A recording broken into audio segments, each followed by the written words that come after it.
S જાબડા, જિલ્લા પુરવઠા અધિકારી, રાજકોટ. આપણે સૌ જાણીએ છીએ એમ ભારત સરકાર અને આરબીઆઈના સંયુક્ત ઉપક્રમે સેન્ટ્રલ બેંક ડિજિટલ કરન્સી એટલે કે સીબીડીસી નામનો જે પ્રોજેક્ટ શરૂ કરવામાં આવ્યો છે.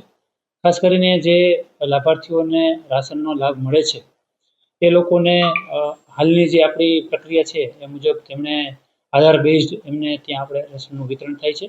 તેઓ ત્યાં દુકાન ઉપર જઈ અને પોતાના ફિંગરપ્રિન્ટ આપી અને પોતાને મળવાપાત્ર અનાજ મેળવે છે. આ દિશામાં ભારત સરકાર અને ગુજરાત સરકાર દ્વારા વધુ પારદર્શિતા આવે અને લોકોને અગવડતા ખૂબ ઓછી થાય એ માટે થઈ અને આ સીબીડીસી પ્રોજેક્ટ છે એ ચાલુ કરવામાં આવ્યો છે. આ પ્રોજેક્ટ મુજબ તમામ જે રેશન કાર્ડ હોલ્ડર્સ છે એમણે પોતાના મોબાઈલમાં પીએનબી ડિજિટલ રૂપી નામની એક એપ ડાઉનલોડ કરવાની હોય છે. ખાસ આ એપ ડાઉનલોડ કરતા પહેલા એ લાભાર્થી વ્હાઇટ લિસ્ટેડ છે કે કેમ એ ચકાસવાનું હોય છે. જો લાભાર્થી છે એમનો આધાર કાર્ડ નંબર, એમનો મોબાઈલ નંબર અને રેશન કાર્ડ નંબર આ ત્રણે લિંક થયેલા હોય તો એ લાભાર્થી છે એ વ્હાઇટ લિસ્ટેડ થઈ જાય છે. આ વ્હાઇટ લિસ્ટેડ લાભાર્થી છે એ જ ઓન બોર્ડ થઈ શકે છે. આપણે ત્યાં આપણા જિલ્લાની વાત કરીએ તો આજની તારીખે ટોટલ 1,48,000 જેટલા લાભાર્થીઓ છે એ વ્હાઇટ લિસ્ટેડ થઈ ગયા છે.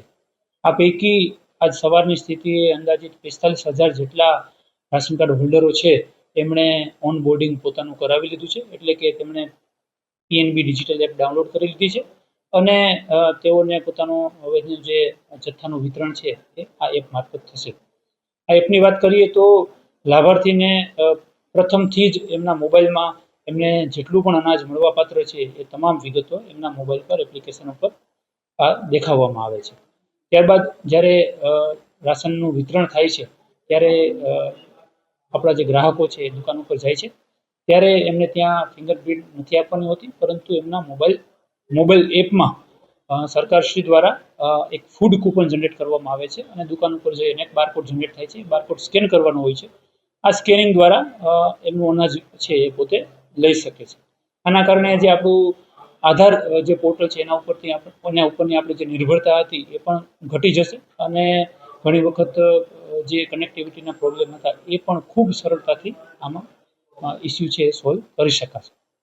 જેથી અમે તમામ રાશન કાર્ડ હોલ્ડર્સને આપણે વિનંતી કરવા માગીએ છીએ કે આપ જાતે આ પીએનબી એપ ડાઉનલોડ કરી શકો છો અને આપ જાતે પણ ઓનબોર્ડ થઈ શકો છો. ખૂબ ઇઝી પ્રક્રિયા છે. આ માટેની એસઓપી છે એ પણ અમે સોશિયલ મીડિયાના માધ્યમથી બધાને આપી છે. આમ છતાં જો આપણને કંઈ તકલીફ હોય તો આપ આપના ગામના વીસી પાસે પણ જઈ શકો છો, એ પણ આપને ઓનબોર્ડિંગની પ્રક્રિયા કરાવી શકશે. આ ઉપરાંત આપણા જે તાલુકા મામલતદાર કચેરી છે ત્યાં પુરવઠા શાખા છે ત્યાં પણ આપણને મદદ કરી અને આપને ઓનબોર્ડ કરવાની પ્રક્રિયા ત્યાંથી કરાવી દેશે. મારું નામ મનીષ પટેલ. અત્યારે જે ગુજરાત સરકારે સીબીડીસીની જે આ ધારો હેઠળ કોમ્પ્યુટરાઇઝ ઓનલાઈન કરેલું છે એના માટે ગ્રાહકને ઘણો બધો ફાયદો છે. એક તો પહેલાં જે કસ્ટમર ટાઈમ બગાડતો, પછી અંગૂઠો અને મારવાનું થતું, ઉપરાંત ઘણા બધા લોકોને રેશન કાર્ડમાં વેઇટિંગ લાગતું અને ઘણા કસ્ટમરને કોઈ દુકાનદાર રેશન કાર્ડ આપે ન આપે એવું ઘણું બધું થતું. અત્યારે આ ઓનલાઈન કર્યું એના માટે ગ્રાહકને ડાયરેક્ટ સીધો લાભ મળે. ઉપરાંત તહેવારમાં નાના માણસો હોય, ગરીબ માણસો હોય તેને પણ ડાયરેક્ટ રેશન કાર્ડમાંથી સીધો તહેવાર ઉજવવાની એને પણ મજા આવે અને ડાયરેક્ટ એને મોબાઈલમાં મેસેજ આવી જાય એટલે એને બધું ડાયરેક્ટ રેશન કાર્ડ પૂરેપૂરું એના લાભમાં જ મળે. આ માટે સરકારનો આભાર. સાંજ સમાચાર ફેસબુક પેજને લાઇક કરો, વિડીયો શેર કરો અને વધુ વિગતવાર સમાચાર માટે sanssamachar.net વિઝિટ કરો.